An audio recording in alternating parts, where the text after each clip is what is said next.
Sir बेरोजगारी तो चरम सीमा पे है सर। हम 5 किलो अनाज जनता को नहीं चाहिए, 5 लोगों में 1 लोगों का रोजगार चाहिए। हम लोग फिर भी वेतन नहीं पाए। आज 3 महीने इनकी अपील खारिज हुए हो गया। कहीं सरकार मनमानी की है? मनमानी बिल्कुल एकदम जंगल राज है। जो चाहते हैं योगी महाराज वो कर देते हैं। किसी अधिकारी की औकात नहीं कि उनसे जाकर के ये पूछें। वादे पूरे होते तो सर इस तरह से हमको क्यों बोलना पड़ता है। MBA करके चाय बेच रहे हैं, अब रोजगार की स्थिति है सर।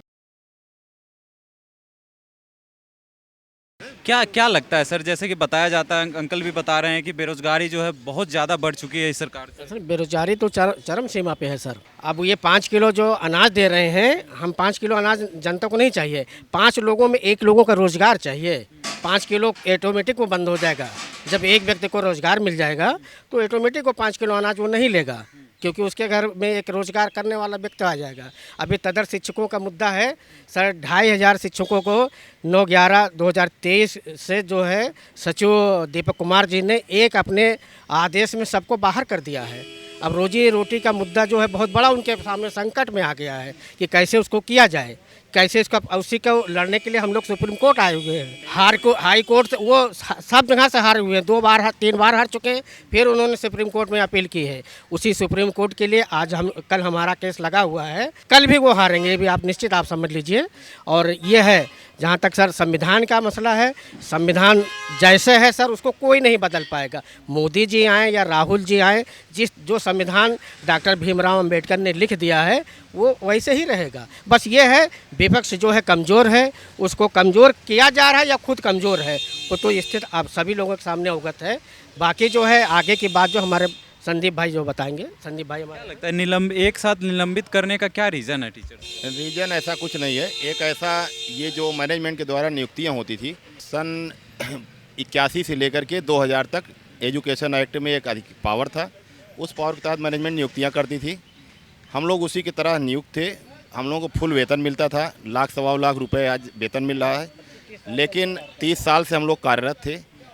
2000 के बाद नियुक्तियों पर जब रोक लगी, एजुकेशन एक्ट में परिवर्तन हुआ, तो सुप्रीम कोर्ट ने सन 2020 को 26/8/2020 को एक फरमान जारी किया कि तदर शिक्षकों के संदर्भ में कि 2000 के बाद के लोग जो हैं वो अनियमित हैं और उनको वेतन नहीं मिलना चाहिए।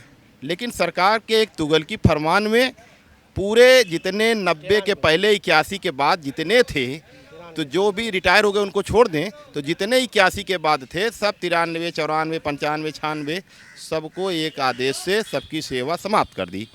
जिसके एवज में हम लोग माननीय उच्च न्यायालय इलाहाबाद खंडपीठ में गए, जिसमें हमारी विजय हुई। फिर भी वेतन नहीं हुआ तो हम सरकार उसको लेकर के अपील में जाती है डबल बेंच में, एक झटके में खारिज हो जाती है सरकार की अपील। हम लोग फिर भी वेतन नहीं पाए। आज 3 महीने इनकी अपील खारिज हुए हो गया। और आज पुनः सुप्रीम कोर्ट बाध्य होकर तब आए जब हमने कंटेम्प्ट किया और इनके अधिकारी जेल जाने के हुए, तो जाकर के ये सुप्रीम कोर्ट भागे। और कल डेट लगी हुई है, ईश्वर चाहेंगे तो हम कल एक इनकी रिट खारिज होगी और हमको वेतन मिलेगा। न्यायालय पर हमको भरोसा है, इन पर बिल्कुल भरोसा नहीं है। तो ये जब 30-30 साल नौकरी करने वालों को बाहर कर देने एक झटके से, तो ये युवा जो बेरोजगार हैं उत्तर प्रदेश में सन 2018-17 के बाद से आज तक कोई वैकेंसी नहीं आई। और जो वैकेंसी पुलिस के लिए भी निकाली गई थी उसमें पेपर आउट कर दिया गया। इसके अलावा एक वैकेंसी आरओ की निकाली गई, उसमें पेपर आउट कर दिया गया। एक भी वैकेंसी पिछले 8 साल पे योगी जी ने नहीं निकाली। और केवल खोखला नारा कि हम जो है रोजगार दे रहे हैं। रोजगार कहाँ दे रहे हो? एक न वैकेंसी निकाल रहे हो, न कहीं उद्योग है। उत्तर प्रदेश में कोई उद्योग हो, कहीं कोई काम करता हो तो बताएं। कहीं कुछ नहीं है। लोग भाग करके दिल्ली आते हैं, बॉम्बे आते हैं, गुजरात जा रहे हैं। तो स्थिति बहुत है। सबसे बड़े कष्ट की बात है कि भाजपा के मैनिफेस्टो में ना तो शिक्षा की बात की गई है, ना तो रोजगार की बात की गई है, ना तो महंगाई की बात की गई है। दुर्भाग्य है कि विपक्ष ना ये केवल मंदिर की बात करेंगे, केवल मस्जिद की बात करेंगे। मंदिर मस्जिद हमको खाना नहीं देने जा रहा है, वो मेरी आस्था का प्रतीक है। आपके कहने से मैं मंदिर नहीं जाऊँगा। मैं भी ब्राह्मण हूँ, मैं आपसे कम या किसी से कम पूजा नहीं करता हूँ। लेकिन ऐसा नहीं कि आपके कहने से मैं जाऊँगा। मेरी श्रद्धा है, मैं जाऊँगा। मेरी श्रद्धा है, मैं पूजा पाठ करूँगा। तो ये केवल मंदिर मस्जिद, हिंदू मुस्लिम, भारत पाकिस्तान पे बांट करके वोट लेने की जो राजनीति हो रही है बहुत ही गलत है। वो उसको किसी भी पार्टी को नहीं करना चाहिए। अपने मैनिफेस्टो के साथ चुनाव मैदान में आवें, रोजगार दें लोगों को, जिनको रोजगार 30-30 साल के। आज हमारी उम्र 55 साल हो रही है। हमारे किसी साथी की अभी एक खड़े थे 58 साल हो गई, 2 साल बाद रिटायर हो जाएंगे। आप बताइए 30 साल 32 साल नौकरी करने के बाद आप बाहर कर दोगे अचानक? और हाई कोर्ट कह रहा है कि नहीं ये सही है। इनको क्यों आप बाहर कर दिए? जो भी बाहर करना था वो 2000 के बाद किसी को करना था, तो आप सन 2000 के पहले के लोगों को क्यों कर दिए? कहीं ना कहीं सरकार मनमानी की है। मनमानी बिल्कुल एकदम जंगल राज है। जो चाहते हैं योगी महाराज वो कर देते हैं। किसी अधिकारी की औकात नहीं कि उनसे जाकर के ये पूछें क्यों ये गलत है कि सही है। जिसका खामियाजा है कि आज उत्तर प्रदेश में 700 कंटेम्प्ट केस इनके अधिकारियों पर शिक्षा विभाग की तरफ से फाइल हुआ, जिसको हम लोगों ने किया है।